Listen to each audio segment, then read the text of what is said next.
Sorry for the delay. I hereby declare the City Plan Board meeting for April 27th come to order. I guess we've managed to adopt, the whole agenda is going to go forward, correct? Okay. Could I have a motion to adopt the agenda, please? Second. We have a motion. Oh, do you have a motion? I'm sorry. Yeah, do you have a motion? Yeah, I motion that we adopt the agenda. Do we have a Okay, second? I'll second. Thank you. We have a motion and a second. All in favor, say aye. Aye. Can I have a motion to approve the minutes, please? So moved. Do we have a second, please? Second. Thank you. We have a motion and a second. All in favor, please say aye. Aye. Passes unanimously. I'd like to announce that Mr. Hill is eligible to vote this evening, and so we have a quorum of 5 members. I now would like to have public comment on issues that are not related, are not currently on our agenda. We have previously had a request from Mr. Coffey to present a proposed petition, an information item for a proposed petition, which he would like to have brought before the board. I'm sorry. Can you turn my microphone up? Thanks. Okay, Mr. Coffey. Mr. Chair, thank you, Andy Coffey. Thank you for giving me a few moments tonight to talk to you about a text amendment petition that I have submitted and I expect will be on your agenda next month. The reason I asked for a few minutes to brief you on what I'm submitting this evening is for a couple of reasons. I heard that the City Commission is interested in pursuing incremental changes to the Land Development Code to facilitate smaller houses, more affordable housing types on smaller lots. And the petition that I am contemplated is low-hanging fruit, I think, in that regard, and that it's a very minor change that will allow. Thank you. So I'll cut right to what I'm trying to accomplish with the text amendment, and then I will give you a brief overview of the amendment itself. This graphic here represents what I am able to develop on a particular parcel of land that I would like to develop. It is 75 feet wide, and it is in the RSF1 zoning district. And it consists of 3 platted lots that were platted 100 years ago. Those 3 platted lots each do not conform to the current zoning standards. So what I'm able to do, the only options that I'm able to pursue under the current code are represented by items 1 and 2 on this graphic. The first being just a large single-family home. The second being a single-family home with 2 accessory dwelling units.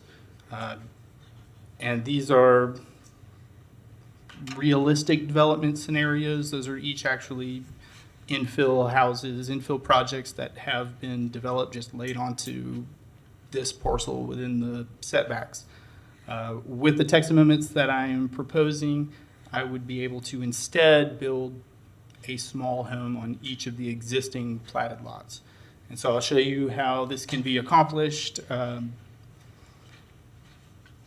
All that I am proposing to the dimensional standards is modification of the side setbacks in the RSF1 district from 7.5 feet to 5 feet, and adding footnote number 5, my favorite footnote in the code, which allows front porches to encroach 5 feet into the front setback.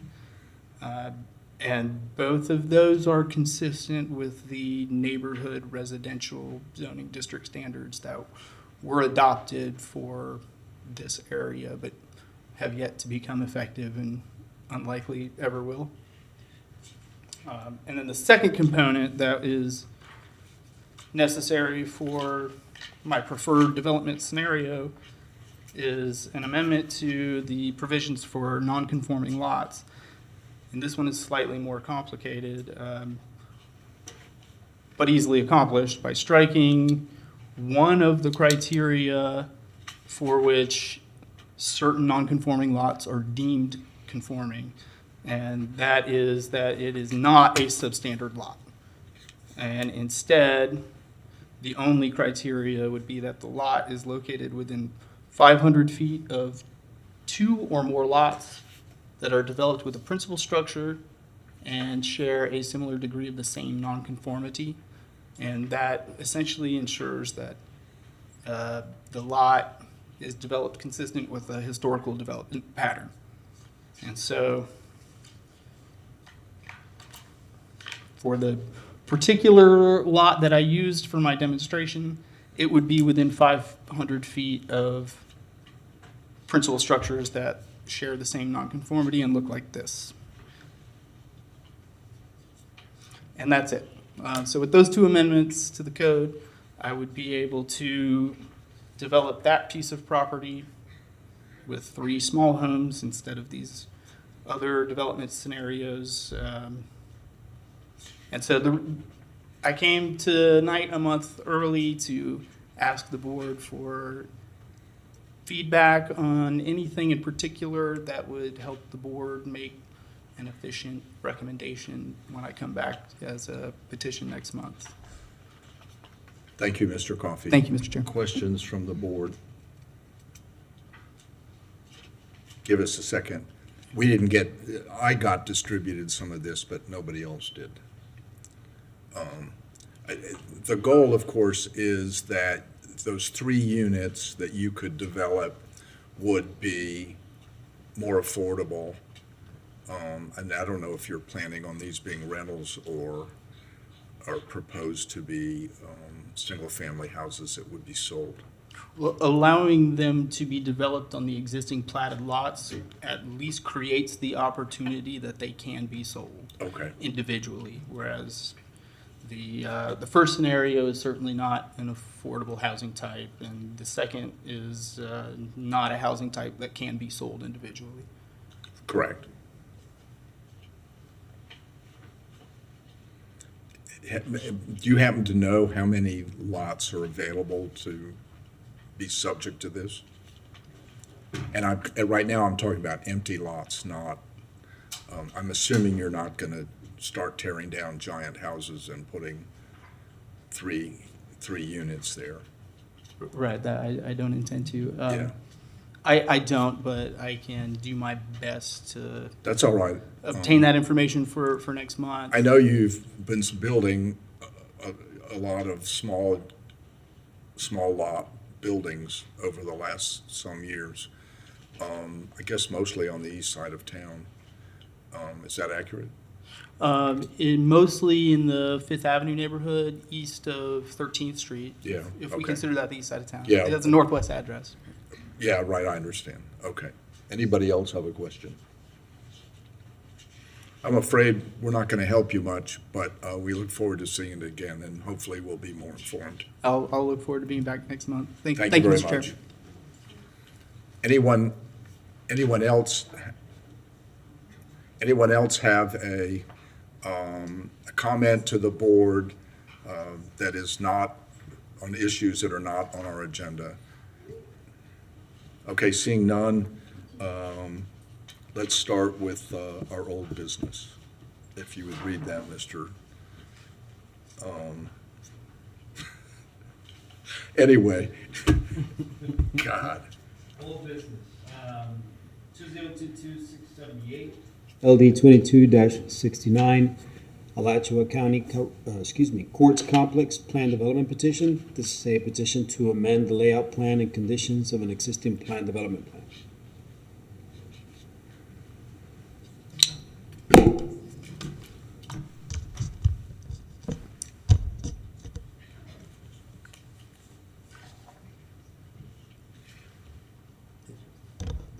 Thank you, Mr. Chairman, board members, Jason Simmons, Department of Sustainable Development. So this item was continued at the October 27th Plan Board meeting. At the time, the proposal was to rezone this PD from PD to the downtown or the DT Transect Zone District. It was continued because the board, as well as some members of the public, had some concerns about changing this to an actual zoning district that had multiple different types of uses, that even though it's pretty clear that the county intends to keep using this as the Alachua County Courts Complex, there's always that remote possibility that something weird could happen and one of the uses in DT might find its way in here. DT does have the widest array of uses in the Land Development Code. So the board continued the item to another date for the applicants in the county to consider how they want to go forward. They've gone forward and have proposed to keep the existing plan development in place, except making some amendments. And the amendments would largely add many of the design requirements that are in the Transect Zone, the DT Zone district. You see some pictures there of the complex itself. The property is outlined here. It's bordered by South Main Street on the east. It's south of Southwest 2nd Avenue. It's east of Southwest 2nd Street and north of Southwest 4th Avenue. You see the addresses there. The size is approximately 6.5 acres. The land use is urban core and the zoning is planned development. And the request is to approve the proposed changes to the PD ordinance 001607. The criteria we use to review plan PD amendments is the same that we used for reviewing a rezoning request. So this slide simply lists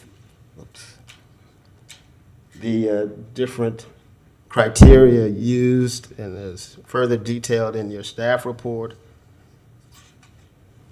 The property is not proposed at this time to be rezoned to a transect zone, so some of those rezoning criteria would not come into play with this petition. Now, with this PD amendment, we are in a position to actually list the conditions and list the types of uses that will be allowed by right in the PD. And you see them listed here. All of these are basically related to running a modern county courthouse facility. It also includes a structured parking facility, surface parking that's internal to the site, as well as an accessory energy facility. So as a result, staff is recommending approval of petition LD 22-000069. Now, there are one of the issues that is of some, I wouldn't say contention, but of some disagreement is along Southwest 2nd Street. The applicants are requesting, at least along portions of it, a 6-foot wide sidewalk in that area. And the applicants can explain their rationale for that. In fact, we believe this section of the road is a local street which requires a 6-foot wide sidewalk. However, the Public Works Department, in their review of the PD, has requested an 8-foot wide sidewalk for that area. And the applicant can explain if that would work or what the issues are with that. It involves, that side would have some on-street parking adjacent to it, So there's some issues there and with utilities. But otherwise, the language that they're proposing is largely mirrors the design requirements that are in the transect zone at this point. So staff finds that the proposal as developed with those design requirements would be compatible and consistent with the surrounding properties in the area. I'll be happy to answer any questions you might have. The applicants and the agents are here as well, and they have a presentation as well. Questions for Mr. Simmons? Seeing none right now, we'll go to the applicant.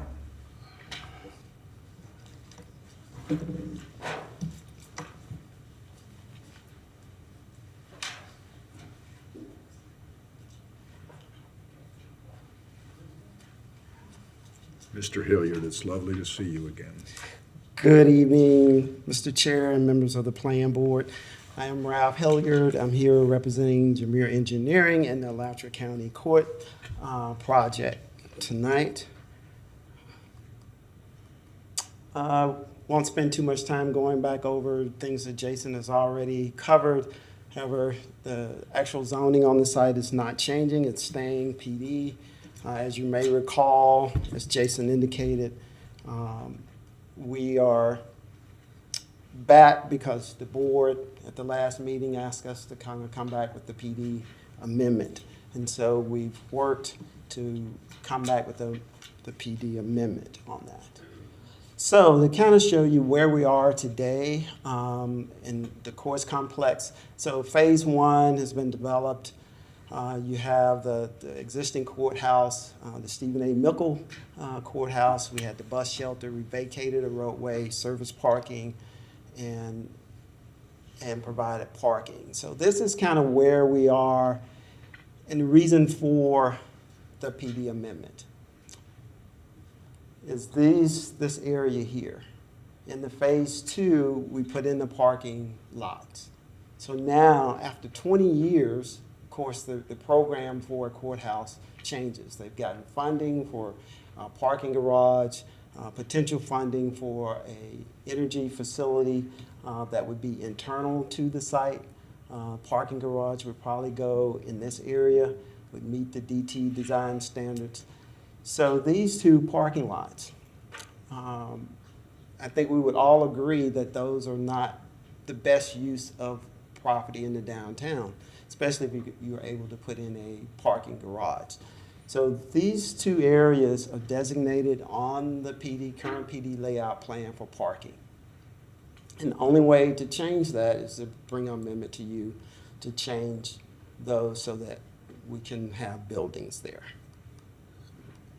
I'm gonna skip through some of these.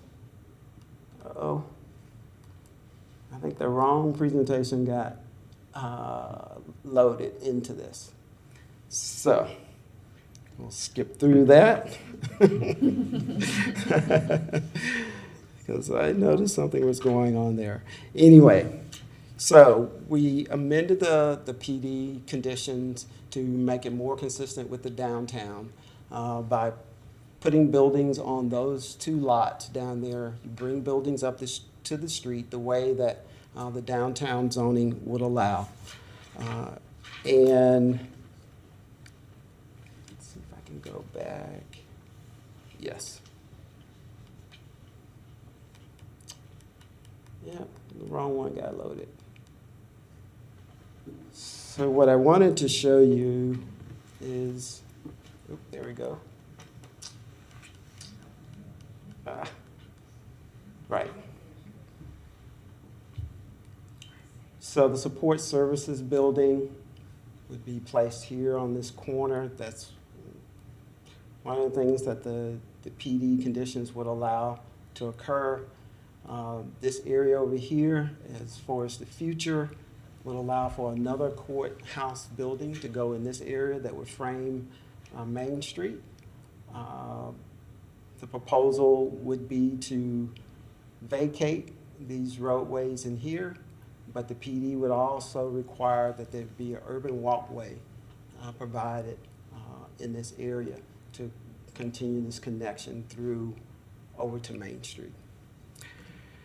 So basically, what the PD conditions, what they will do, they will allow for the property to more fully develop the courts complex. That's what the board and the community wanted.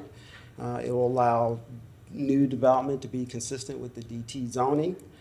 It will provide reviewing boards with some flexibility. There's some condition in there that if there are some safety reason or concern to modify something, that can be modified given this crazy world that we're living in right now.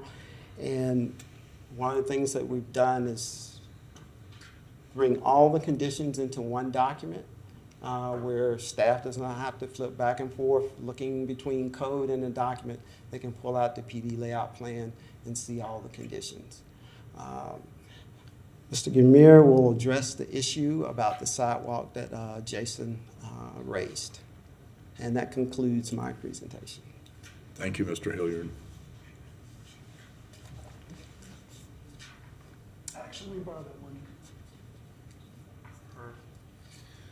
Mr. Chair, my name is Chris Camire. I'm a professional engineer and representing Alachua County for this PD.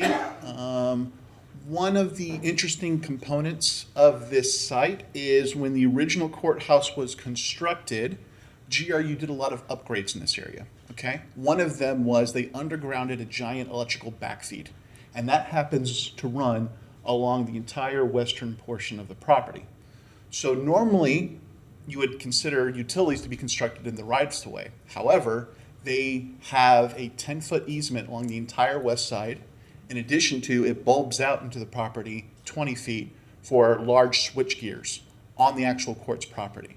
So that's what led to condition 4H and the sort of the third paragraph there talking about the sidewalk widths along that side of the property. That's the only place where we're going away from what the typical zoning would allow across there. So this is a storefront street along the western side, okay? And a storefront street requires a normal sidewalk to be expanded from 6 feet to 10 feet, all right? And that makes sense if we're trying to encourage storefronts, walkability, people going in and out of storefronts, businesses, that kinds of things, et cetera. However, the courts is not going to be a storefront. There will be public entrance points, features in which people will be directed to these entrances, and we'll have additional walkways and sidewalks going up to those entrances as any part of any normal large business design. But to consider 10 feet along the entire western side just didn't seem to fit with the character of what this street is going to be. But that would have been something we could have incorporated, lived with, if you will, if it wasn't for that large electrical backfeed. So let me talk about the large electrical backfeed. Since it's not on the right-of-way, but instead it's along the edge of the property, that means if we were to follow the DT zoning as it's written, we would then have all of our landscaping right on top of that electrical line, and we would instead be coming to you all asking for variance for tree planting standards, et cetera, along there. So we wanted to come up with some sort of compromise. And our compromise was, we're going to instead do angled on-street parking along the road frontage there. That will be accessible to the public. It will then serve the need of having services that the public will need from these support buildings along that whole western side there, or most of it. As you can see, we're definitely proposing it with the first court services building. And then we'll provide the 8-foot sidewalk when we have that on-street parking. We have plenty of room to do a wide 8-foot sidewalk at those locations where the parking is. However, when we go to plant trees, we need to shift that tree further into the property, okay? So that we have the electrical equipment that's underground, all the conduits and all the big major conduit lines. We then have room to plant a tree with all the GRU clearances from electric to that tree.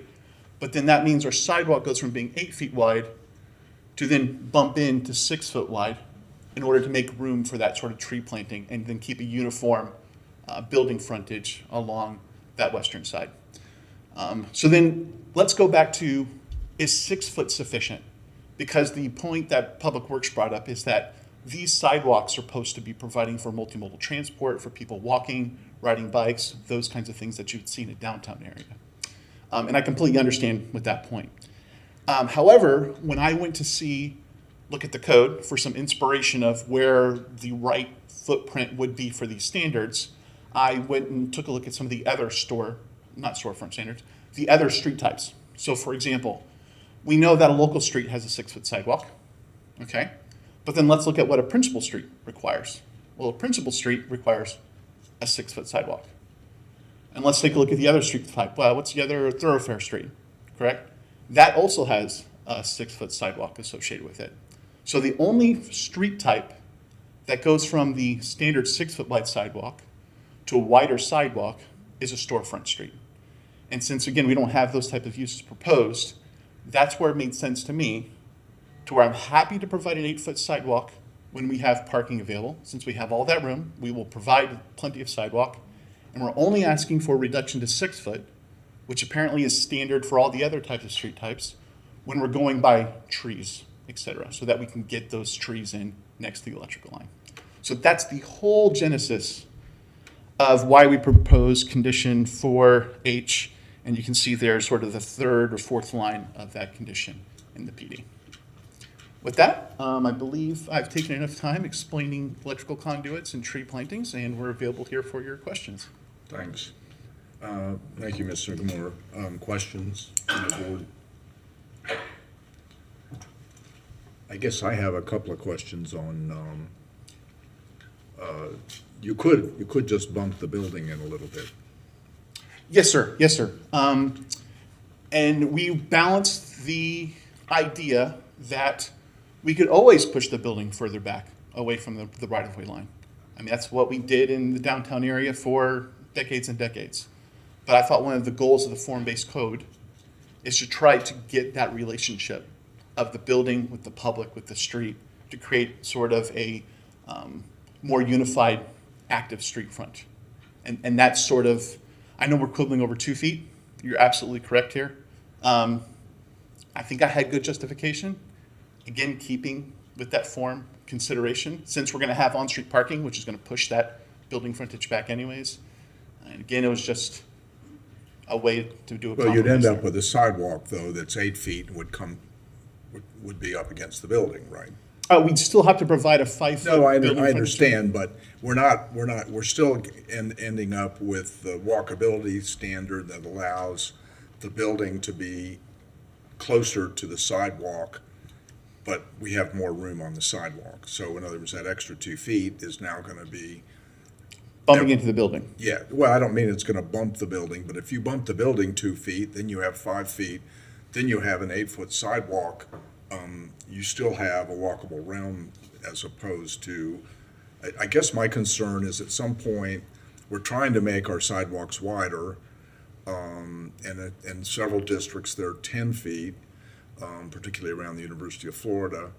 But I mean, it strikes me that this is a use that probably will generate a fair amount of pedestrian activity, and we just need to, I mean, this is my own view. It seems like at this stage, we ought to preserve the 8-foot sidewalk. And one thing I brought up to the Public Works, because that's a great point, is that we're not saying we can't provide walkable hardscape around the trees. Tree wells with tree grates provides a larger walking space for pedestrians. But the sidewalk zone has to be quote unquote the sidewalk zone. So for example, look at some of the current developments along 13th Street. It's concrete all the way from the building face all the way to the curb. And so it appears like a 30-foot wide sidewalk, if you will. Even though the sidewalk zone is only 6 feet within that 30 foot of concrete. But to the pedestrian, it looks like it's fully walkable. And so that's why I'm not asking to not have walkable spaces for pedestrians, for people to gather. There will be street furniture, hardscaping, just like any other form-based code requirement. But just that technical sidewalk zone, we're asking for the reduction. And again, only where the trees are. And that's, again, the thinking behind our request. Mr. Chair. Thank you. Anybody else? Seeing nobody else, we'll open it to the public for comments. Thank you, sir. Thank you. Mr. Chair, Anybody? we have cards for this particular item from Donald Shepard. Oh, I'm sorry. Yeah, we do have cards. So Donald Shepard? You can,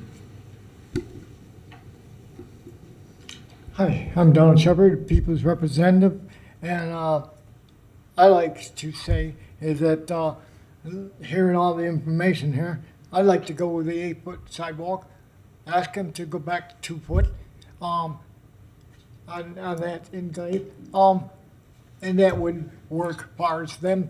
The planting of the trees, we got a bad example of that right on the University Ave. Where's the walkable? This, right down to there through that area on my bicycle, and there's no, you have to weave in and out of the trees. So I think we need to do something as far as his frontage, and also the other comment about the electric condo being there. That there, I'd like to hear in the next meeting whether that got approved or disapproved, because you put down something, a tree grows, up goes the sidewalk, up goes the condo. So this is something we critically need to look into for our citizens' behalf as far as walkability. And I haven't heard what this business is going to be, so I'd like to hear that. That's all. Thank you. The business is Sure. going to be something related to the courthouse. These are support services for the courthouse. Okay, thank you, sir. Thank you, Mr. Shepard. No more words. Anybody else want to speak? Seeing none, we'll bring it back to the board for discussion or a motion. Mr. Hill? Actually, I had a question for the applicant. In terms of the pedestrian pathway, that would take the place of Southwest 3rd Avenue. Would that be a direct path through the site? Just want to make sure if we're, keeping connectivity in that part of the city, it's not a maze to get through that portion, it's a straight shot. It will not be as straight as the street, because like future planning, it may have to curve through to get to Main.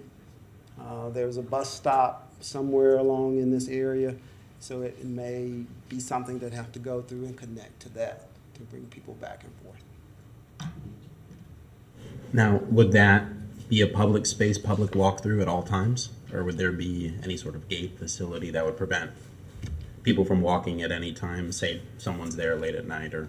As far as I know right now, it would be a public open walkway. Thank you.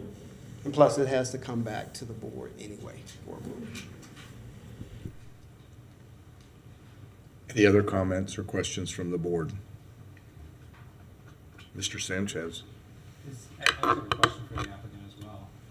Is there, I guess I'm kind of struggling as to why we wouldn't move the building back 2 feet. Like, is there a structural reason why we wouldn't do that, or?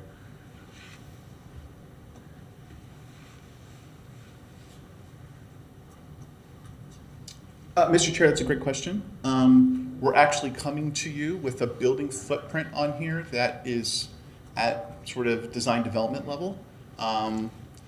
There's offices all along the western side, so they will have all their windows facing out with all the glazing requirements along there.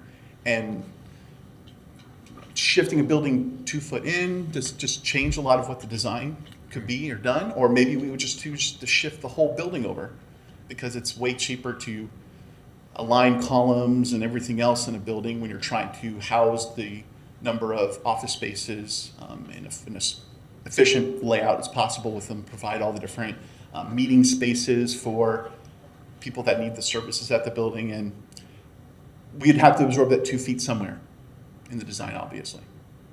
But a nice straight line is something we work with a lot as well. Thank you. Any other questions?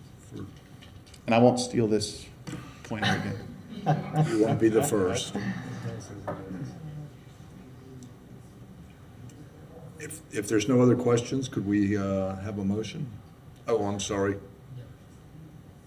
Just to clarify staff's position, and I guess what's being asked of you currently, is, staff's recommendation is in support of what has been proposed, of course, by Mr. Simmons, but to maintain the 8 feet width of the sidewalk at a minimum on this side of the site here. And then, of course, just to turn to you all to ask for your recommendation about what has been proposed here, either the 6 feet narrowing or 8 feet narrowing down to 6, or the 8 feet, maintain width or what have you. So just to hopefully clarify that both for, the applicant and the public and staff. Thank you, sir. Anybody want to make a motion?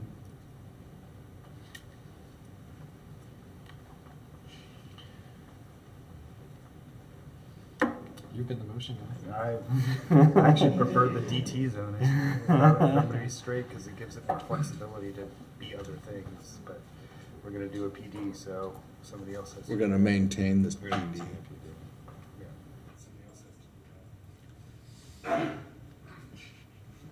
So, Mr. Allison, just for clarification, what we're voting on is the staff's recommendation or what the county wants to do? You are voting, or you are making a motion for a recommendation to the city commission based off of what you've seen from the applicant and staff. And staff is recommending maintaining at least 8 foot width of the sidewalk on that side.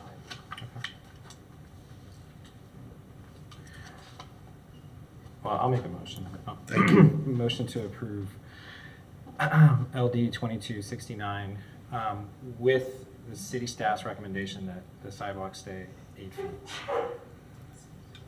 We have a motion to approve the petition and maintain the 8-foot sidewalk. Do I have a second? Yeah, I'll second that. Thank you. We have a motion and a second. All those in favor, please say aye. Aye. Aye. Aye. All opposed? Nay. You're looking at me? I don't know. I know, I'm just trying to get a number. I thought I did. Are you Josh? We're trying to work together here. Brain is real Yeah. Is that a no? Yeah. Okay. Then apparently we're voted in favor of maintaining, of the changes in the PD and maintaining the 8-foot sidewalk, 4-1. Thank you very much. Mr. If I could also, just because I have the opportunity, and before he walks out, I just want to make sure that I recognize Mr. Hilliard for all of his service to the city and as a planning manager for a long time. And just want to make sure that I recognize him and say thank you while I have the opportunity to do it from this side. Okay. Thank you, Mr. Hilliard. We all recognize Mr. Hilliard, yeah. Juan, would you do the new business, please? New business item 2023-411 PB 21-00173 Morning Meadow Special Use Permit. This is a request for a special use permit to establish an elementary school and a preschool kindergarten facility on a single-family residential parcel. Hi, good evening. See if I can figure out how to make this work. I think the staff will make the first Okay, presentation. awesome. We appreciate it. Great. So this is, Mr. Simmons is going to go ahead of you.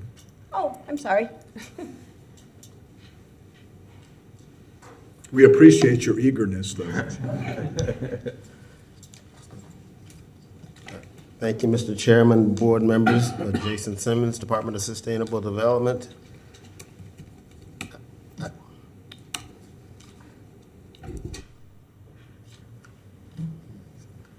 Okay, this petition has been brought forth by the property owner and the applicant requesting a special use permit to allow for the establishment of an elementary school within a renovated single-family house and the construction of a preschool/kindergarten educational facility.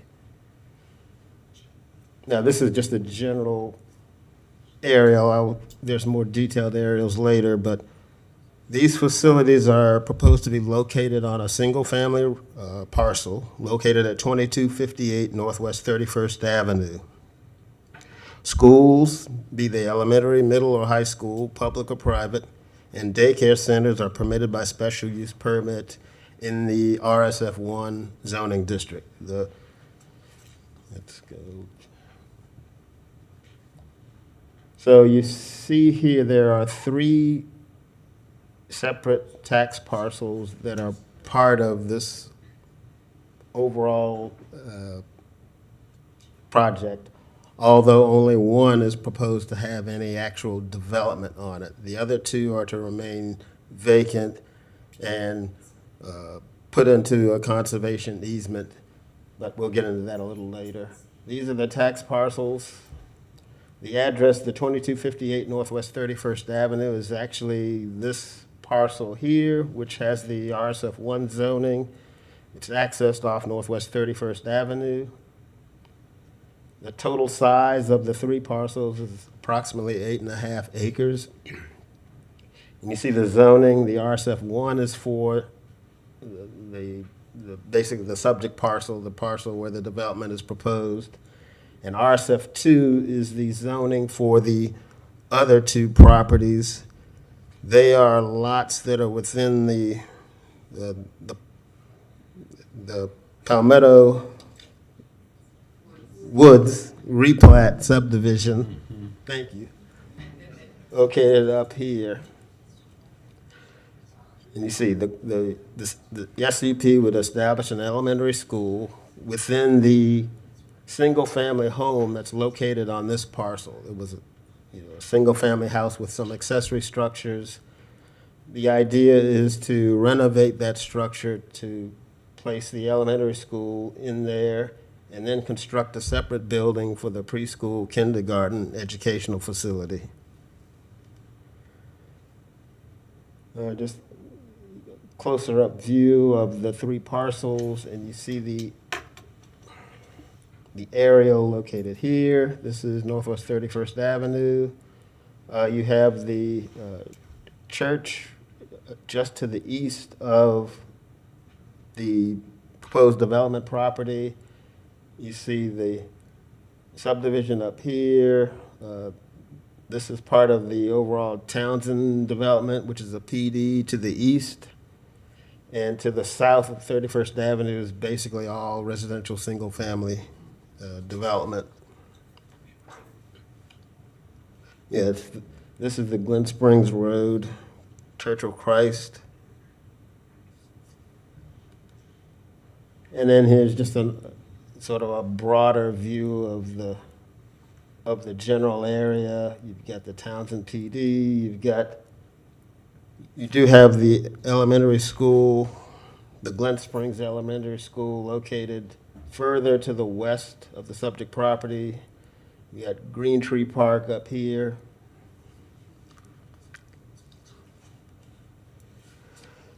Now this is a preliminary site plan associated with the development, but tonight we're not reviewing or approving an actual development plan.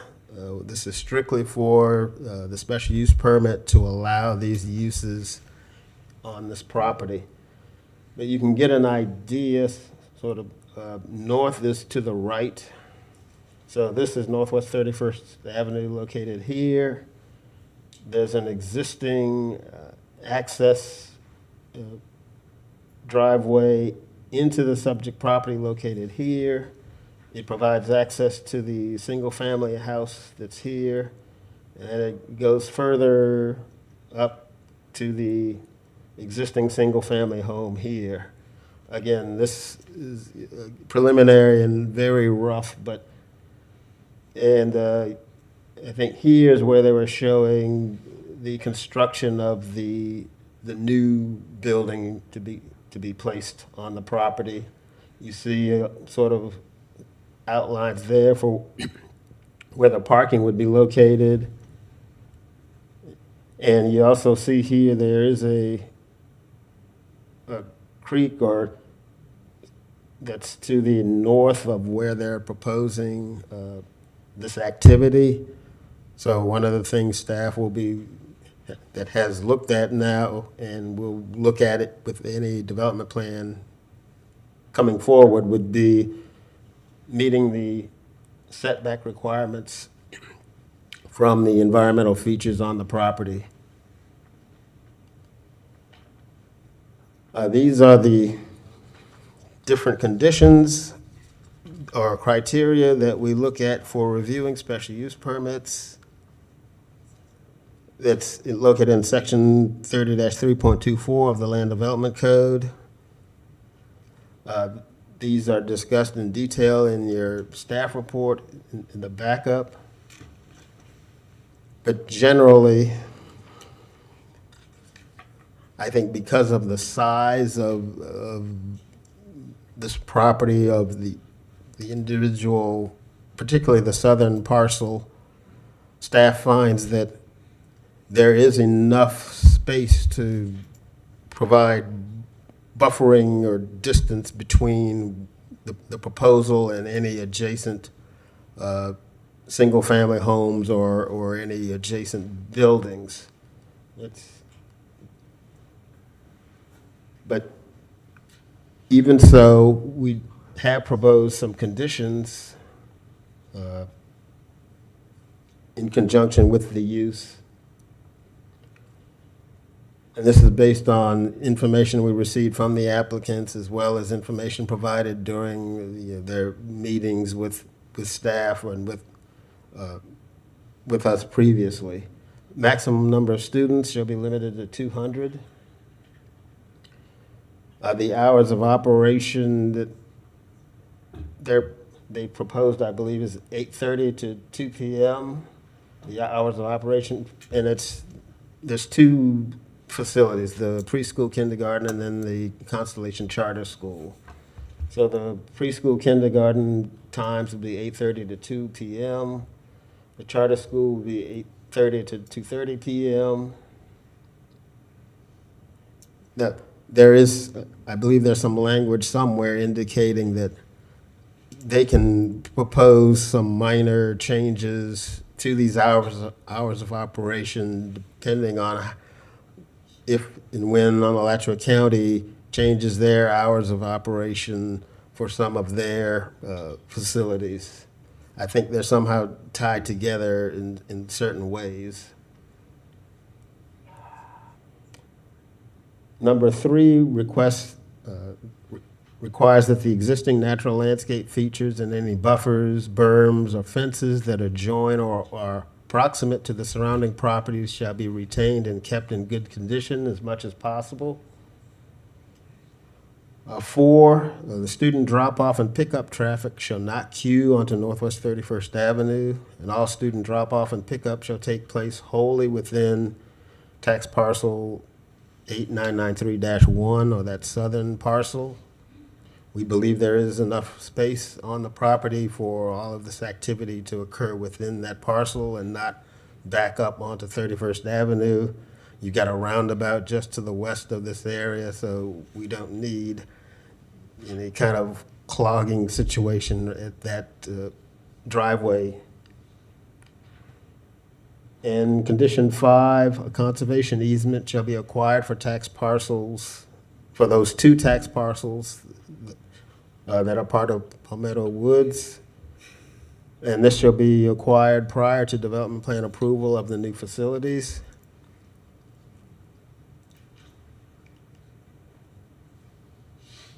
So with those conditions and the information that's in the staff report, staff recommends approval of petition PB-21-00173 with staff conditions.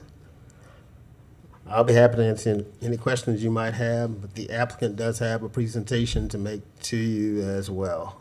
Thank you, Mr. Simmons. Questions for Mr. Simmons from the board? I have one. I just want to make clear, the only frontage that this petition has is that driveway onto Glen Springs Road. In Well- other words, Glen Springs, mostly it's just a driveway.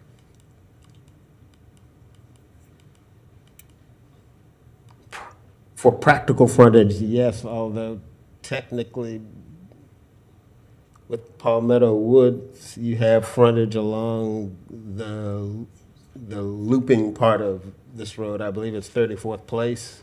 But that's So- in the conservation area, right? Right, but technically it is frontage, there's street frontage there. I put one of the notification signs Okay. out front there, which I believe why some of the residents are here now. But we're the- not- For the school, the only frontage is this little, oh, sorry, sir. And as far as you Area know, there. we're not currently planning to use access on the backside through the conservation area. That is correct. Okay. We're certainly not recommending that at all. All right, so secondarily then, the only frontage on Glen Springs Road appears to be a driveway. Yes. And so that cutout in front is some other piece of property that's been developed in some other way.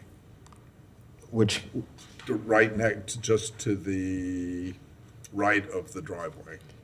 yes, That- these are yes. two single-family homes. Okay, so there's a house there, and that's not incorporated in any way in this project. That's correct. All right, thank you. Any other questions for Mr. Simmons? Then we will hear from our petitioner, please.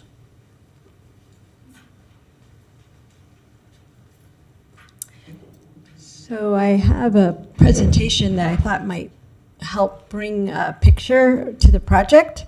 And Would you state your name, please? sure, my name is Sylvia Paluzzi. It's not spelled correctly on what we just saw. It's two Z's instead of C. And I am We'll the. try to fix that. That's okay. I'm just for clarification. And my position with the project is I am the director and the kindergarten teacher to Morning Meadow, and currently also a board member to Constellation Charter School. Okay. I think your presentation has been loaded. Okay. So this is, do I just push the button right here? Which one? Okay, awesome, thank you. So that's the address that you know, and there are the parcel numbers. The front where the house currently is 4 acres, and that is where the schools would be located. And the back acres are currently wild, and that is the intention for them to stay. It would not have any buildings on it. And so the current owner is a foundation called Pamphilon, and they're the ones who currently own the property and purchased it from the owner, Miss Ruby Lee Horn, who has lived there up to that point 50 years. And so the Florida Water Foundation is the 501c3 that will ultimately own the property, and both of the schools. That foundation's job is to support the educational purposes of the schools. And that's just our mission statement. And Morning Meadow and Constellation. So Morning Meadow has been in existence for 30 years. We're currently on the corner of Northwest 6th Street in a rental property. And Constellation just will open its doors in August, and it will go for several years to the old school in Waldo. And that's an overview of the property. And like Mr. Simmons said, there is directly next to the property Glen Springs Church.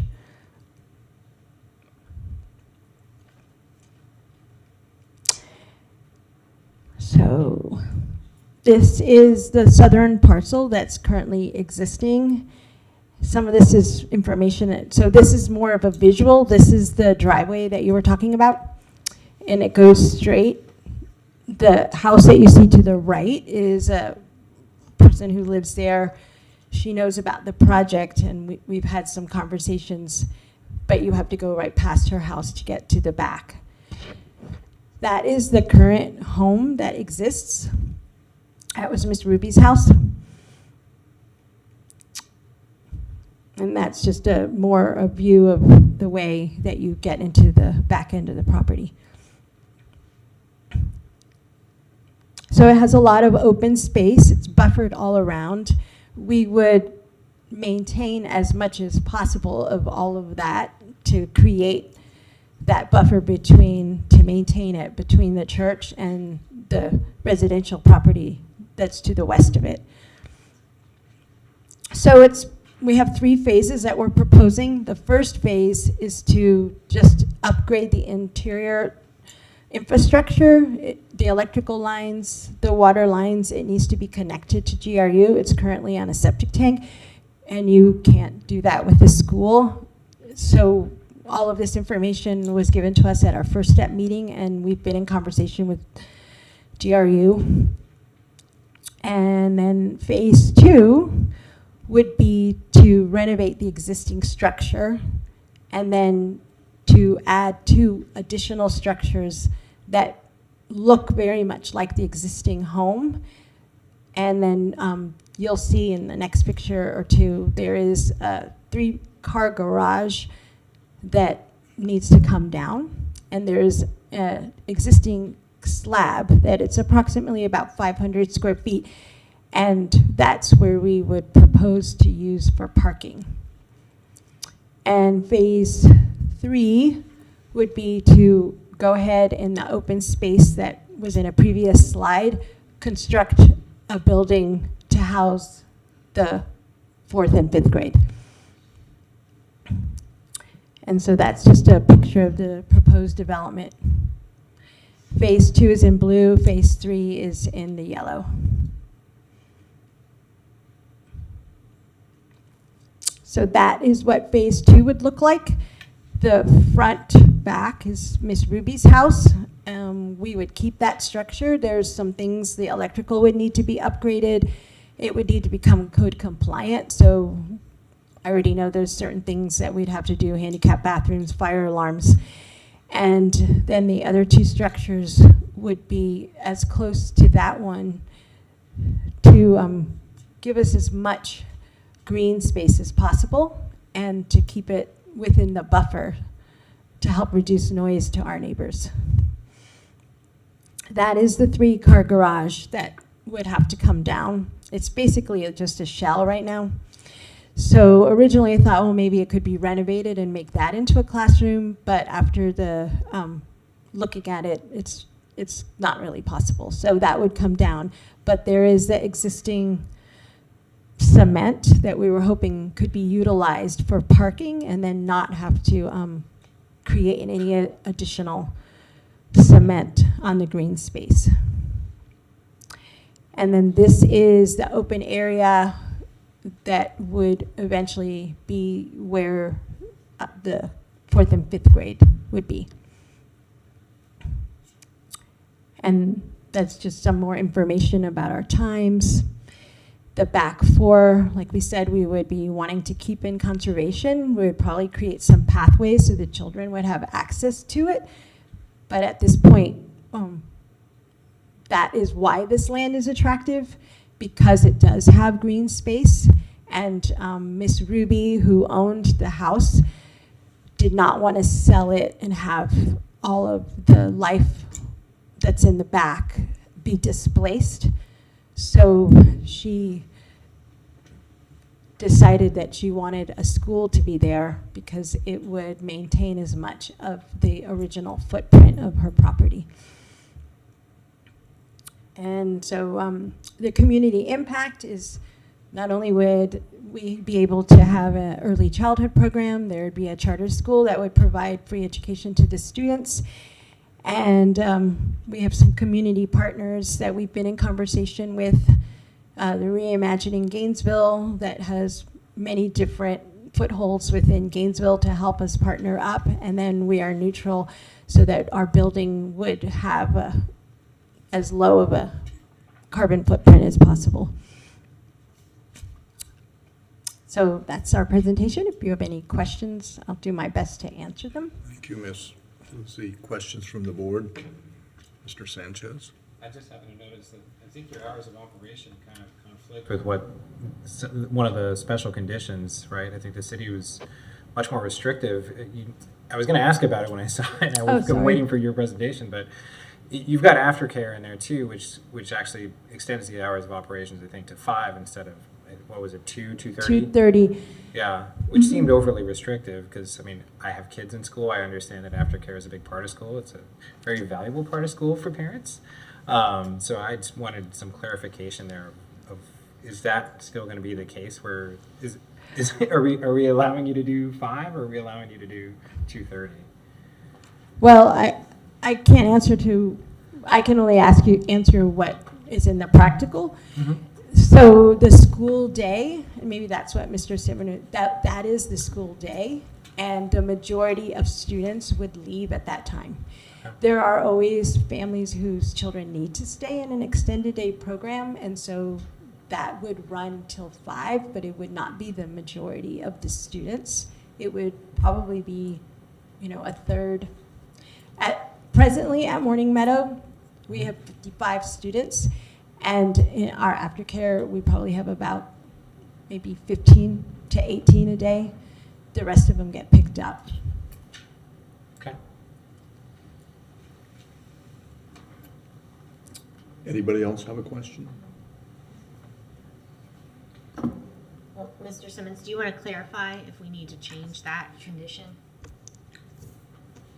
Mr. Chairman, board members, in the staff report, under the conditions for the hours of operation, we indicate 8:30 to 2 for the kindergarten and preschool, 8:30 to 2:30 for the charter school, and then indicate that an after-school program will run until 5 p.m.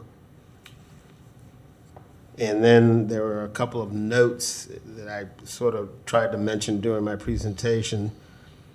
Note 1 indicates that the specified regular hours for the daycare, after-school, and pre-K through 12th grade private school may be modified without requiring an amendment of the special use permit should the surrounding public schools adjust their hours.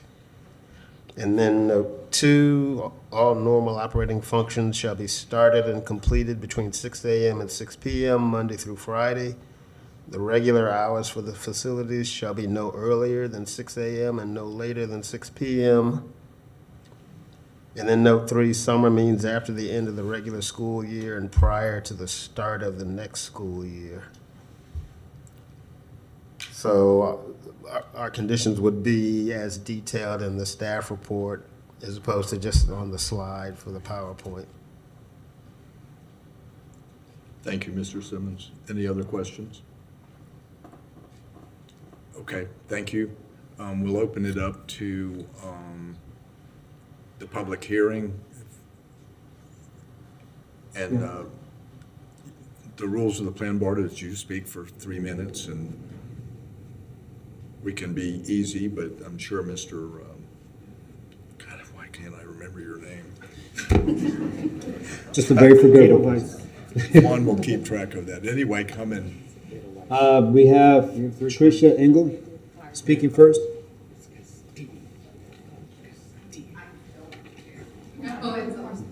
all good. Hi, my name is Patricia Engel. Actually, my name is Tricia Engel, and I live in that neighborhood where the loop is at the north end, and we are very supportive of the conservation easement because that neighborhood cannot take 200 students worth of traffic coming through. We got kids and dogs and cats and students and their cars on the street and ducks and yeah, so it's a madhouse in that neighborhood. So we were just I just wanted to make sure that that was an actual set in stone thing, that's going to be protected, because when I moved there 17 years ago, they told me it already was protected land. So it was a big surprise to me when I found out that it was not. So but I am in support of that. And then we're all from the neighborhood, and we had a bunch of older people and who couldn't make it today, but we're as pleased as we can possibly be about that. So is the water, is that wetlands also protected? Wetlands are generally protected under the, all environmental features would be protected. And at some point, somebody's going to go and inspect in person before any development plan is approved. Cool. All right, well then, I'm happy. Are you happy? That makes us all happy. Anybody else? Hi, Chairman, board members. I'm Leslie Straub, and I am in the Palmetto Woods neighborhood. I have a double lot, and my whole frontage of my property is the frontage of this property. So that's my front yard, the conservation area. And so I wanted some clarification. I had a couple questions, and but I did want to say that having a school like that, I think is great. I support the school, and I think what they want to do is great. My concern and my questions have to do with the creek system and protection of the creek system through that property. The picture that I saw and what you posted up there didn't exactly show where the creek was. I served on the Nature Centers Commission for the city of Gainesville for probably, I think, 18 years.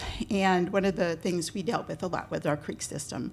When you have any activity that's beyond pathways that go to the banks of those creeks, it does cause erosion and damage to the creek systems, and you have siltation and a lot of other problems. There also is some bacterial problems in some of our creeks too, so we want to keep children protected from that as well.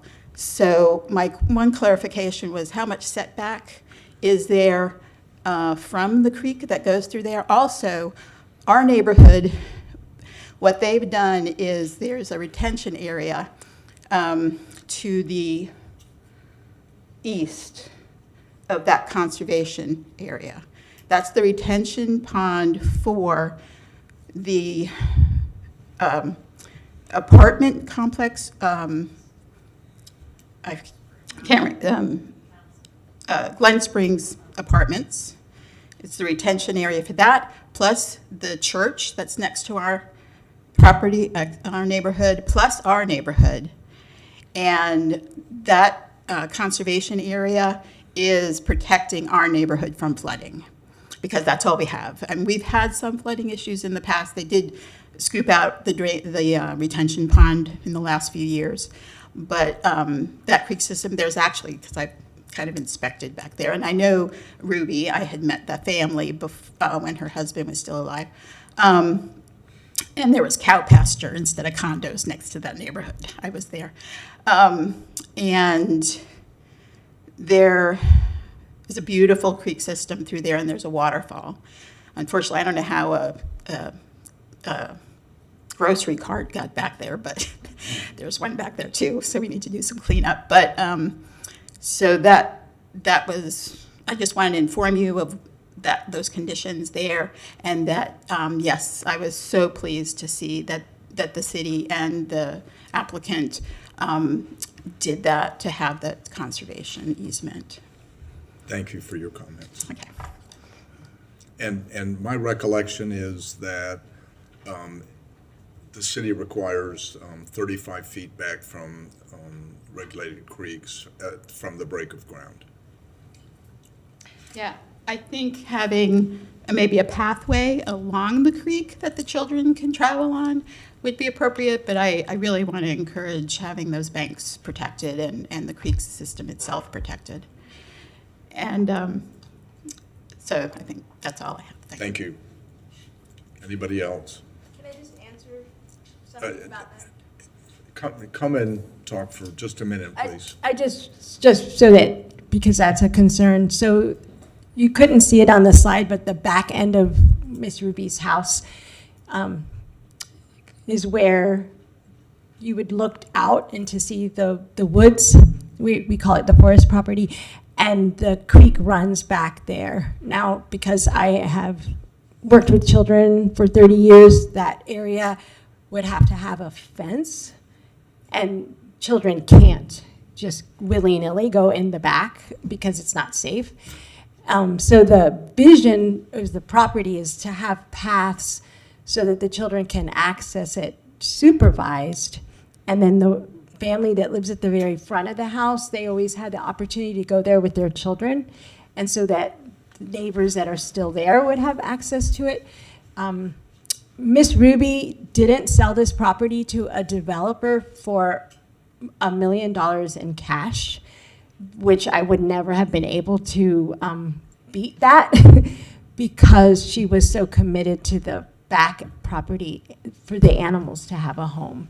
And so we're in synergy with that same vision. So I just want to let you guys know that that is why this property is so appealing to us. Thank you, Yeah. thank you. Okay. Anybody else want to speak on this? Sure. James Ingles is next. I'm sorry, who? James Ingles. Oh, James, do you want to talk? Bob doesn't care. Hey, James Ingle. I also live in Palmetto Woods with my wife. Most of what I was going to say has been said already. We're neighborhood's very in favor of this. We've been scared about development in there for a long time, so having this conservation land is great for Palmetto Woods. So we're the neighbors. As long as we've got some good conservation language in there, we're all very in favor of this. Thank you, Mr. Engel. Donald Shepard.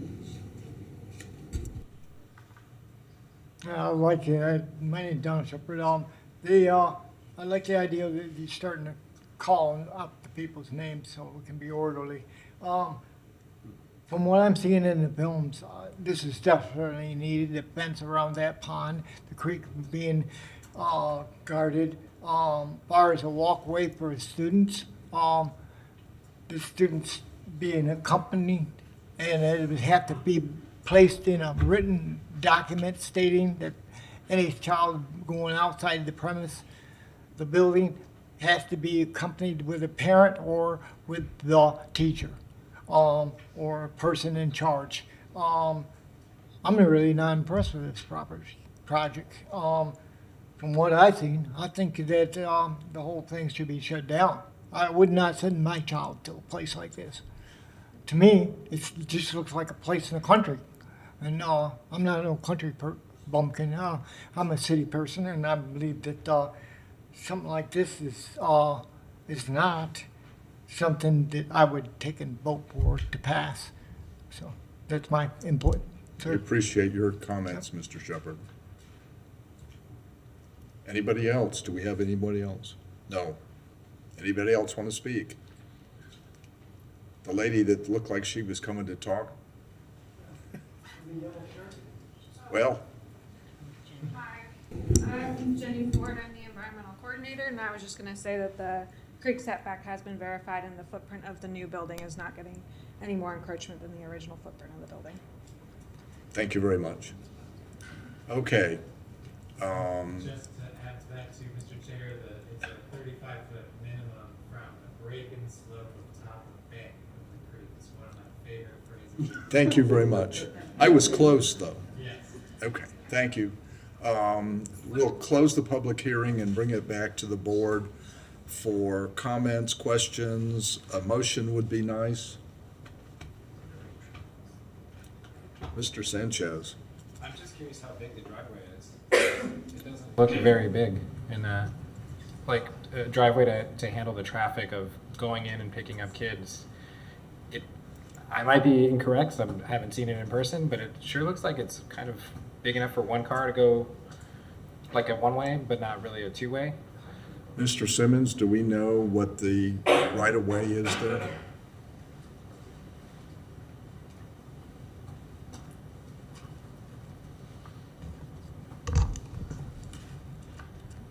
I don't think I have the exact. width, although I do think it does meet the minimum. But that's, that's something that probably Public Works will deal with when we get an actual development plan proposed. I mean, staff has seen this, but because it was just for the special use permit, there was no real detailed analysis of everything that will come into play when an actual development plan comes in.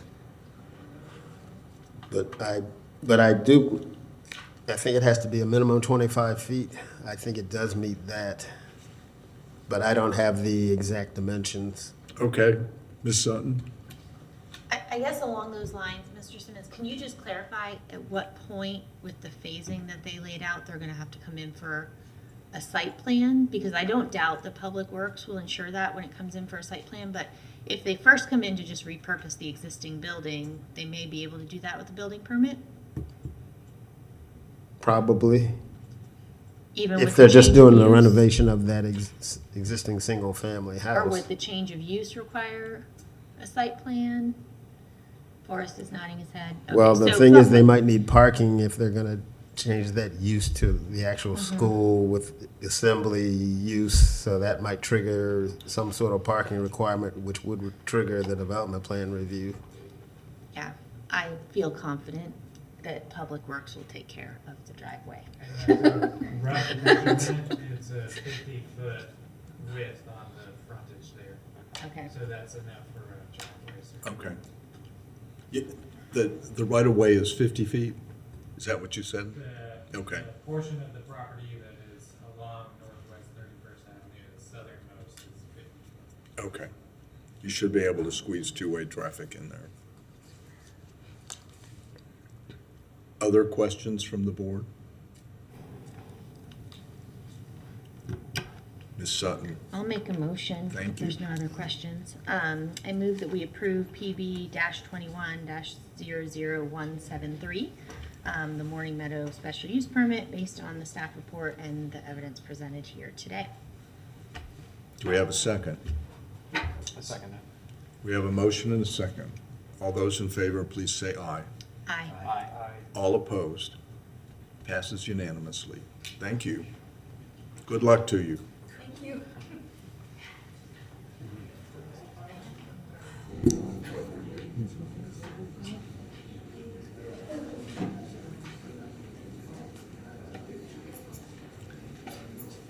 Ladies and gentlemen, we still have more business if you would go out to the lobby.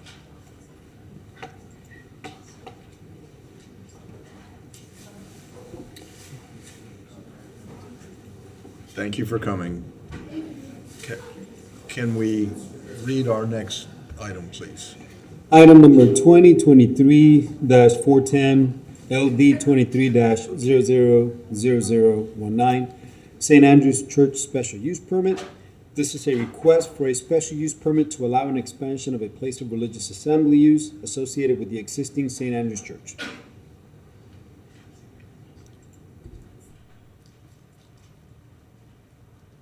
Mr. Chan, it's always good to see you in the flesh, as opposed to on a Zoom.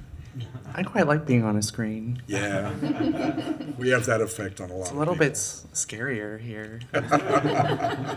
At least behind a screen, I'm not like in front of you guys. Anyway, good evening, City Plan Board, Chair Ackerman, members of City Plan Board. My name is Nathaniel Chan. I'm a planner for the City of Gainesville, Department of Sustainable Development. This is LD 2319 SUP, a special use permit for a place of religious assembly located at 2715 Northwest 39th Avenue. This is for the existing St. Andrew's Church. The St. Andrew's Church, as I said, is located south of Northwest 39th Ave at 2715 and 2723 Northwest 39th Avenue. To the north is Spring Tree Park. East is Walnut Creek Subdivision. To the south is Hidden Pines, and to the west is Hidden Oaks. The current zoning is single-family residential RSF1, and the current future land use is single-family SF. Places of religious assembly are permitted in the RSF1 zoning district with a special use permit. The applicant is proposing a facilities expansion with a new church sanctuary, additional buildings and facilities, and they're adding 3 acres to their 4.4 acre property. All of that constitutes, requires an approval with the special use permit process. Here's the existing future land use on the left and the existing zoning on the right.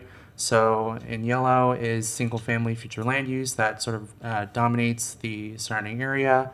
And on the right, it's a little bit harder to see, but in the beige, that's RSF1 zoning with PD zoning to the east. That's Walnut Creek. That's the PD for that one. Here's a conceptual preliminary site plan. The main access to the property will remain on Northwest 39th Avenue. Here is the 22,800 square foot new sanctuary building that's sort of on Northwest 39th Avenue as well.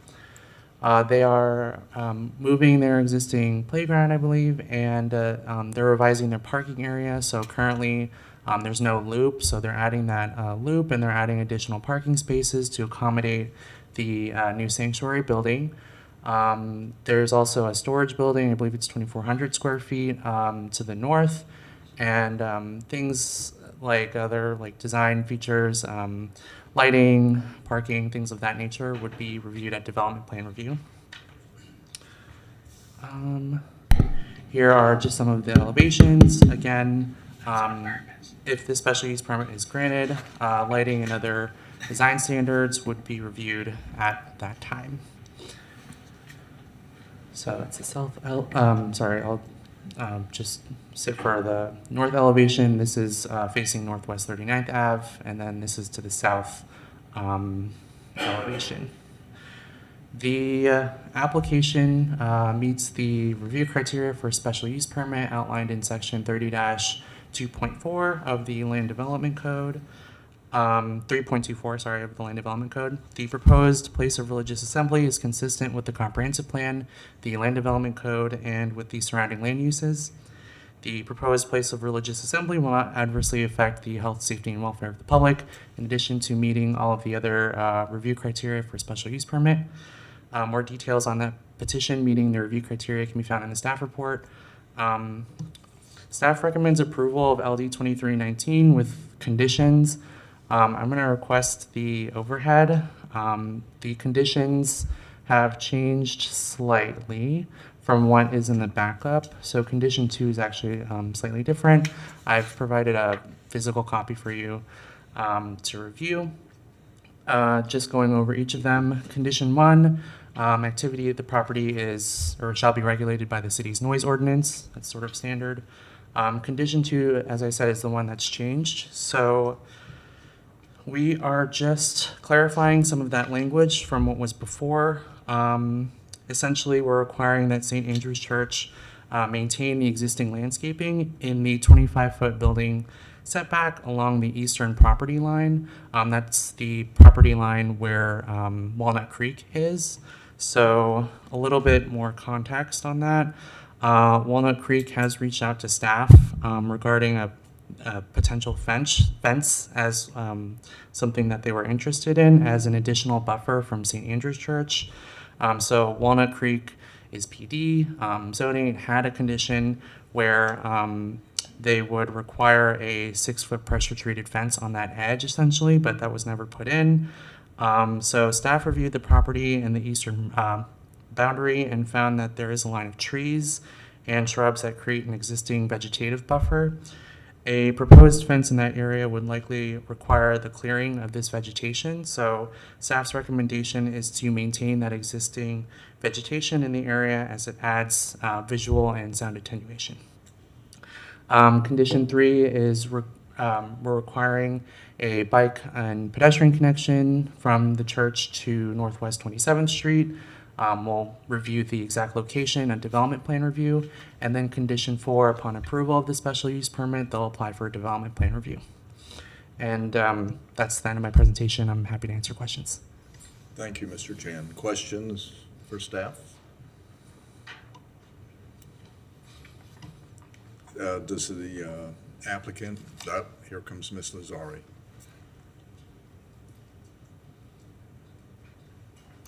Good evening, Mr. Chair and Plan Board members. Amelia Lazari with EDA Consultants. That must be old planners night back in the Sounds Plan like Board. And since I have this petition and the next two, I will once again be the closing act of the Plan Board, which was my position when I worked for the city.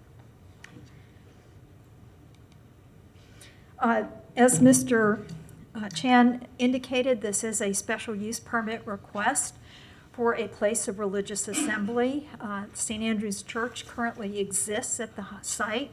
It was granted a special use permit for that site in June of 2000, and the church was constructed in 2001. But the Land Development Code requires a new special use permit if you wish to expand the boundaries of a site.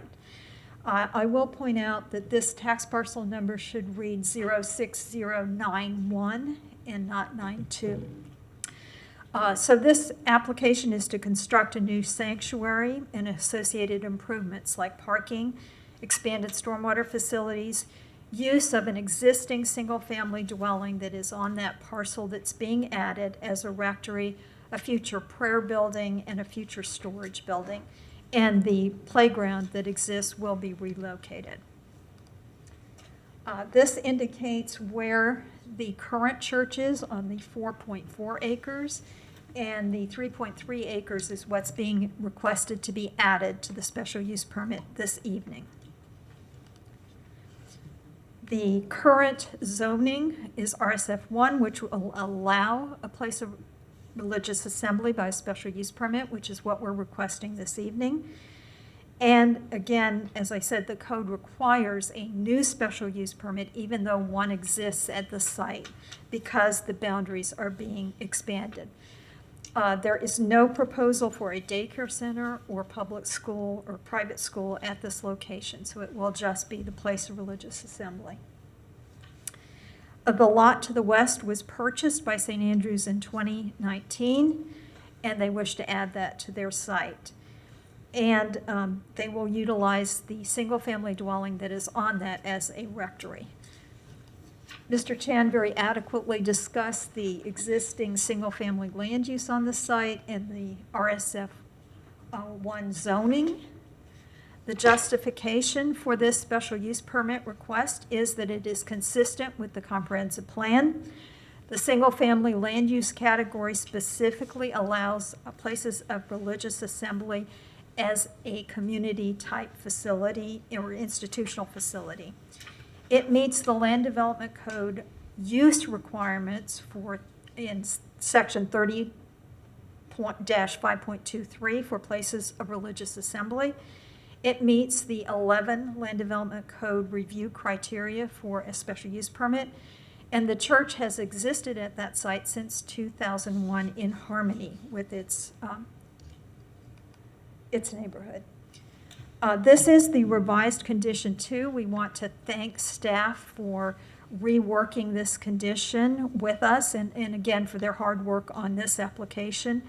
The initial condition that was placed was confusing and it lacked clarity, and over time we thought there would be issues. We are fully in agreement with this revised condition and with the other 3 conditions. This is the concept plan that Mr. Chan introduced. If you have any questions about it, I can certainly answer them. And this is that proposed north elevation that he discussed. And you will note that there are 2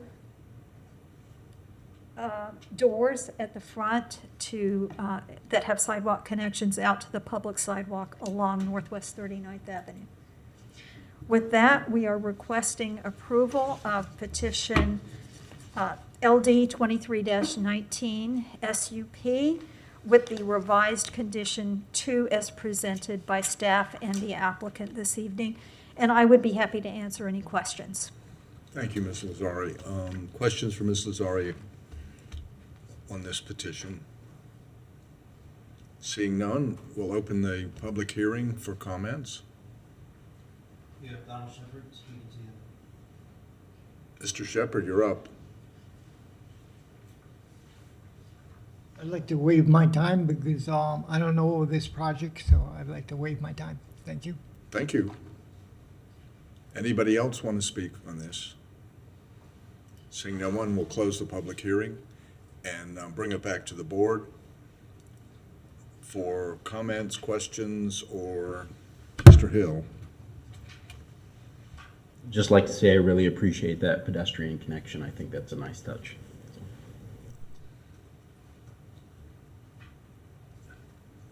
Can I get a motion from somebody, please? I'm going to electrify these chairs if you guys don't get to it.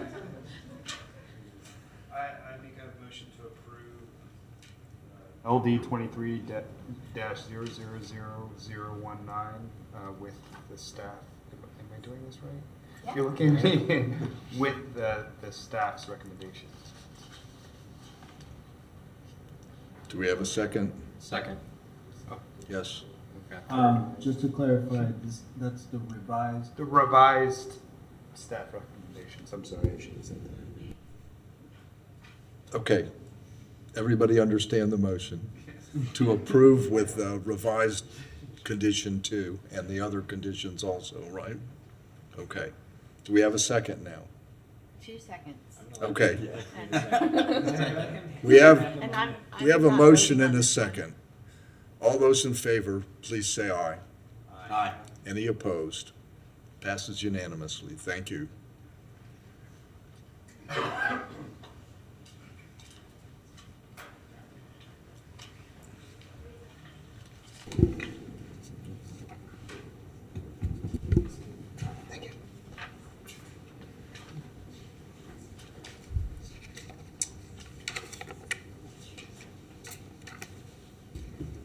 On.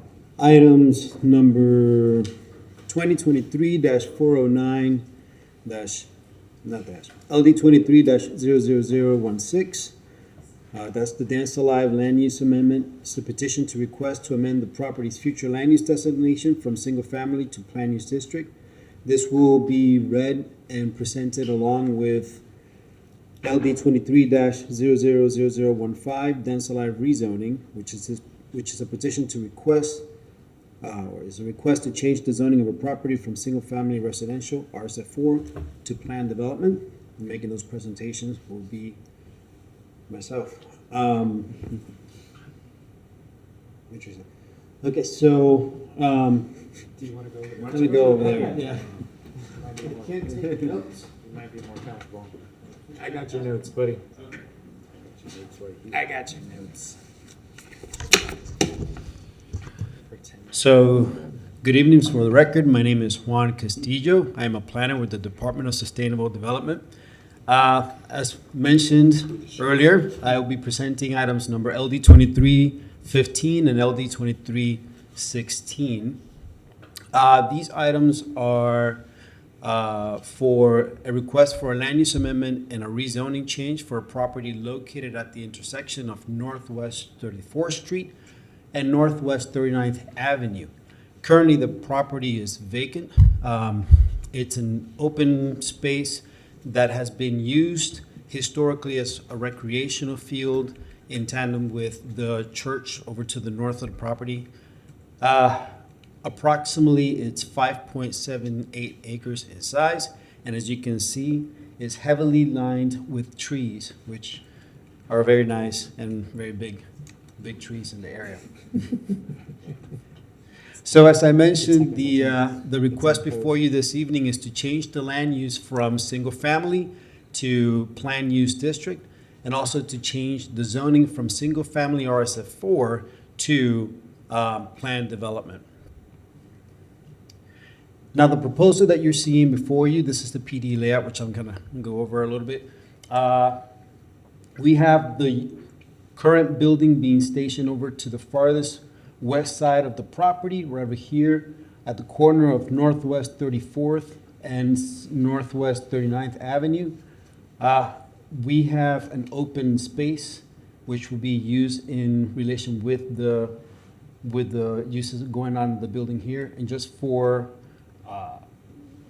so that you're aware, the PD that's being, and the PUD that's being proposed before you is to allow for the development of a dance studio / culture center in association with Dance Alive. And so the PD layout before you has conservations of that buffer that I showed you earlier, the tree line over on Northwest 34th Street, Northwest 39th Avenue, and it also has a buffer over to the east side of the property, a 100-foot buffer, also vegetative, that is designed to help create a separation between the existing single-family residences over to the east side and the use over on the subject property. The subject property does have two connections that are being proposed. Over on the north side, you have a connection to Northwest 34th Street, which will be a shared drive-through or driveway connection with the church Gethsemane over on the north side. And then on the south side, you have a connection, right in, right out connection to Northwest 39th Avenue. So with looking at the comments from the neighborhood in relation with people living in the area, one of the concerns was traffic for this area. There was concern also that given the amount of traffic associated with these two roads and a lot of the accidents that have happened here, that may be a concern for some of the residences here. Part of the situation with this PD is that the traffic is meant to occur during non-peak hours. So staff believes that there won't be a significant issue relating to the amount of traffic that are being brought into these roads. And lastly, one of the things to mention is that after staff report was conducted, we did find that there is a possibility for a small wetland area within the 100-foot buffer area. And that will be further explored at the time of the wetland review. But as of this moment, staff believes that wetland area is contained within that 100-foot buffer. Let's see, what else am I forgetting? So to kind of move forward, this is an elevation or several elevations of the proposed use. Conditions within the PD and PUD address the materiality of this use as well as the form. So this is some of the examples of that elevation, incorporating some of the materiality and also some of the form that is described in the PUD and the PD process.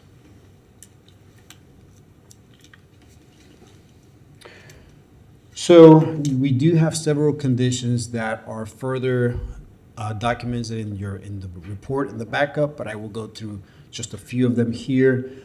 For the PUD, we have conditions that start to address things like the use associated with this PD, which includes dance studios, yoga, Pilates classes, theater, accessory outdoor events, and storage building. You also have conditions that help to address the maximum height of a building, the distances and the accesses associated with the PD, as well as any description of the open space available for the dance studio. Within the PD, the conditions go into the description of these conditions a little bit further. Here's where you have the description of the actual setbacks associated with the site.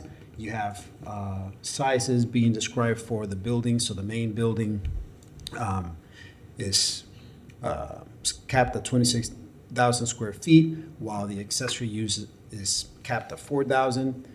You have within the PD conditions also a more accurate description, not more accurate, but more detailed description of the buffer preservation and what would happen after or if the buffer gets impeded somehow, whether a tree falls down, the maintenance of that buffer, if you will. So with that said, staff's review of the PD and PUD has found that it meets the requirements for PDs, and land use amendments and rezones amendment. It also meets our comprehensive plan goals and objectives. So with that, staff is recommending approval. I'm here and available for any questions you may have. And I believe the applicant is here as well with the presentation. Thank you, Mr. Castillo. Questions for staff? Seeing none, we'll bring back Ms. Lazari.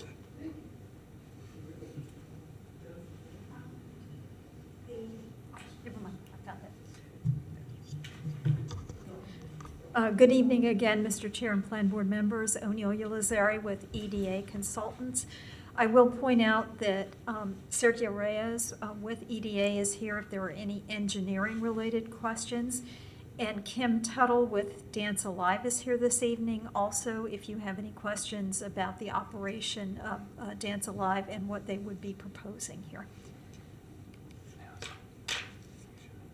This is a small-scale land use amendment to PUD, Planned Use District, for 5.78 acres from single-family, again, to Planned Use District, and the zoning change is from RSF4 to Planned Development. When we looked at this site as the consultants for Dance Alive, we wanted to be certain that we were very cognizant of the fact that it's surrounded by single-family development. However, it's also on the corner of two very busy arterials, Northwest 34th Street and Northwest 39th Avenue. Both of these applications contain very specific conditions and site development standards for a dance studio and accessory uses, such that the PD and the PUD are very limiting in what can be done at the site.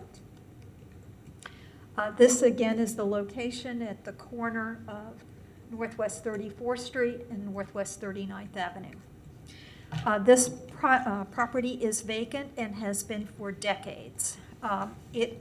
During my career in planning, there were many applications that tried to come forward for a commercial type development here, and it was not appropriate given the surrounding residential.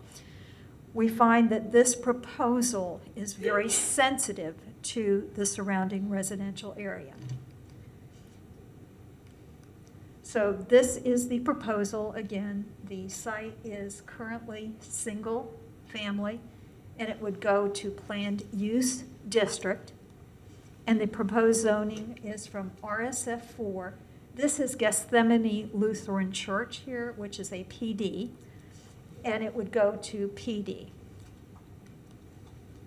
The permitted uses are very carefully laid out in the PD and the PUD, and I think that Mr. Castillo did a great job of going through those. I will add that in the Plan Development Ordinance proposal that we have limited hours of operation, again, to be very sensitive to the surrounding single-family residential. The proposed PUD-PD will not allow any other uses aside from these. This is not a rezoning to a commercial development, which would allow a variety of uses like gas stations or convenience stores, etc. We want to point out that this application is very much consistent with the comprehensive plan.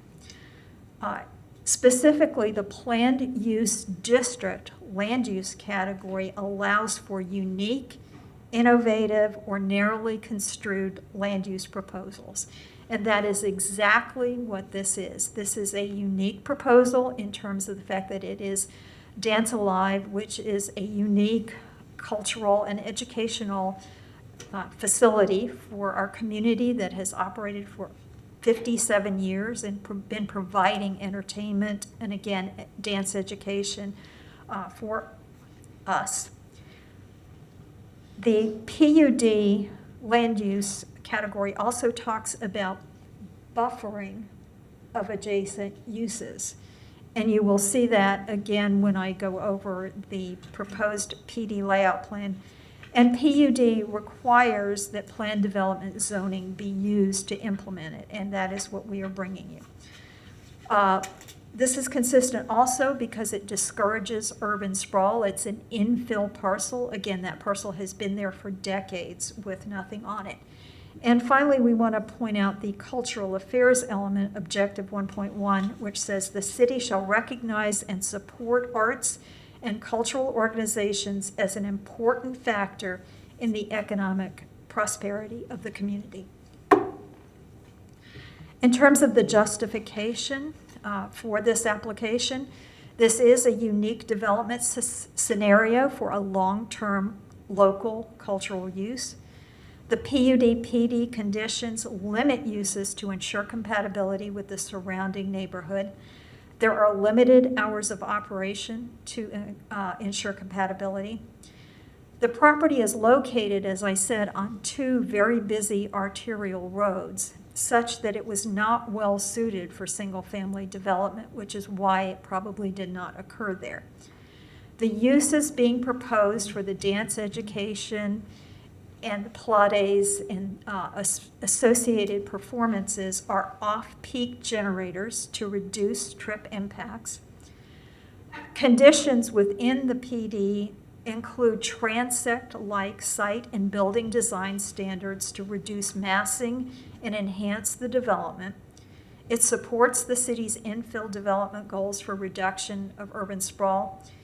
And lastly, this is one of the few parcels that I've ever worked on in the city that has no environmental issues. I do believe Mr. Castillo pointed out that there may be a small wetland, but that will be in that buffer area. We can talk about the PD layout plan. Mr. Castillo pointed out that this is the principal building where most activity will go on. It's located at the corner. However, if you recall from the aerial view, there were trees in this area, and in the rear portion of the site.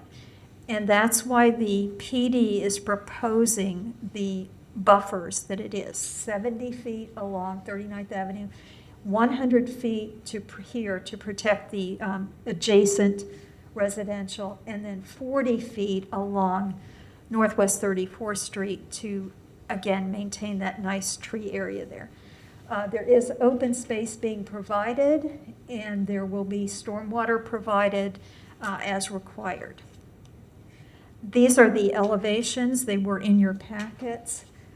This is the Northwest 39th Avenue elevation, and this is the Northwest 34th Street elevation. The architect did the calculations, and we meet the general transect standards for glazing on the building frontages, street frontages. With that, we're going to request that the Plan Board approve petitions LD 2315 and LD 23-16, and I would be happy to answer any questions that you may have. Thank you. Questions for Ms. Nazari? Thank you. We will open to public comment. Mr. Castillo, Mr. Edelton.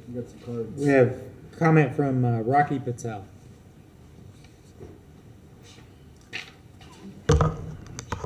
Hello, board. My name is Rocky Patel. I live in Sable Chase, which is west of this site. And I have my sister-in-law here. She has a home in Sable Chase also. And I am here to just state some opinions and some thought on this site being used for a dance studio and associated uses. That's where I think that it's going to become an issue because it doesn't conform to the existing neighborhood. Like they said, it's surrounded by residential. It's a dangerous intersection already. And our HOA is already having problems replacing the bricks that are being damaged by major accidents at that corner that drag the cars further west. And they also propose an entrance on 39th Avenue, which I think is not a good idea, very close to that light. Like they say, they're heavily arteries of 39th and 34th Avenue. It is right across from a bus stop, yes, that's good. The justifications are why I think it shouldn't be justified. Their justifications are not consistent with mine and what I feel is going to happen there with the Stan Studio being there. And in a workshop earlier, one of the people in the workshop said that it was quiet and peaceful neighborhood, and we'd like to keep it that way. And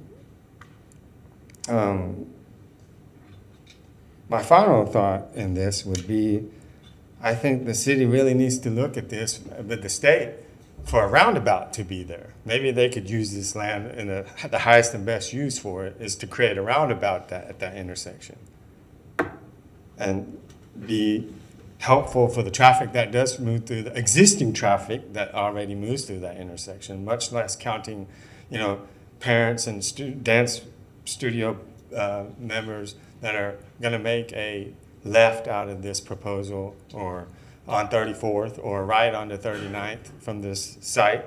And I just, I would like to present to the board that you really drive by this location before this gets approved or not approved, and see what your thoughts are on how busy, like that picture shows, there's so many cars in that intersection. And this is not from, peak hours. Peak hours at that intersection is like 6 a.m. to 9 p.m. There's no such thing as, slow hours besides after 9 p.m. to early in the morning. And early in the morning traffic starts early because of a lot of development in Northwest Gainesville. And I just, my opinion, they need to look for a better location up in Northwest Gainesville. There's a lot of empty space available instead of putting this in our neighborhood. That's all I have to say. I'd like to see the green space stay green space or stay residential. Thank you, Mr. Patel. Anybody else? Anybody else want to speak? Mr. Shepherd? I'm Mr. Shepherd, Donald Shepherd. For record, I may have this wrong, but is this on the corner by the airport, 39th? Okay, I got the wrong street then. West. Okay, but I think that Dan's Alive is looking for a new residential place to build and grow. And dancing is one of the best exercises you can get in your life. So I support this, but I also agree with what this gentleman had said about a roundabout maybe put there, or more of a traffic light. Is there a traffic light there? Yes. There is. Yes. Okay, so I would like to have also request a drive-through before approving this. But I vote for it to pass it, but since this gentleman said that, I would like a drive-by done in behalf of the residents and behalf of the business occurring as far as traffic accidents report. Thank you. Thank you, Mr. Shepherd. Anybody else wish to speak? Seeing no one, we will close the public hearing and bring it back to the board for comments, questions, or a motion.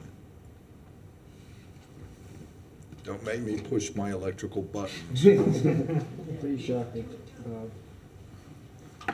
Mr. Hill, Make a motion. have at it. Make a motion to approve LD 23000016 with the associated staff conditions. Yeah, you might want to do, there's two petitions we need to do separately. Okay. One You is want for both? the land use and one is for the zoning. So you might want to start with 15. Mr. Chair, just to interrupt for a minute, LD 23-16 is the land use application, Yes, it is. and 23-15 is the PD rezoning. Okay. You're good. Okay. What do I know? Okay, we have a motion to approve the land use change to PD. Second. Somebody said second? Thank you. All right, we have a motion and a second. All those in favor, say aye. Aye. Any opposed? Okay, you can now make the second motion if you like. Oh, I just lost it on the screen. It was 0025. Is that what it was? 15. Make a motion to approve it. There you go. LD 2315 with the attached conditions.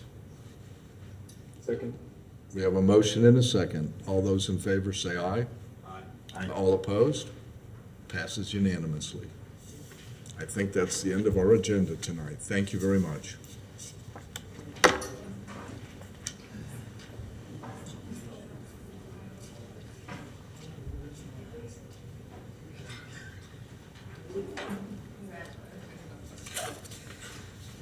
Get your stencil? Let's see. Do we have any member? Ladies and gentlemen, we're going to do a little tiny bit more business. Thank you. Thank you. Do we have any member comments? Seeing none? Do you have any announcements from on high? The legislature is going to abolish the board along with the city? We can dream. The only announcement is that we have, we just got notification that the position for Jason Hurst, to replace Jason Hurst, is being advertised, so that should be going to the city commission at their next meeting. Okay. And that's the only thing I have. Mr. Hill will have seniority. I declare this meeting adjourned.